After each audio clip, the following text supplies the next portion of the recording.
বাসায় এই অবস্থা। বিরিয়ানি কেউ খাইব বিরিয়ানি।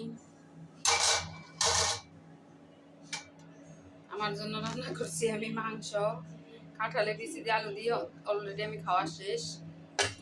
আর রান্না করছি পোলাও, কারণ আমি বিরিয়ানি খাই না, এই জন্য।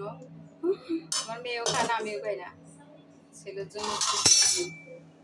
কার কার বাসায় এরকম অত্যাচারিত হয়, এক একজনের জন্য এক একটা রান্না করতে হয়।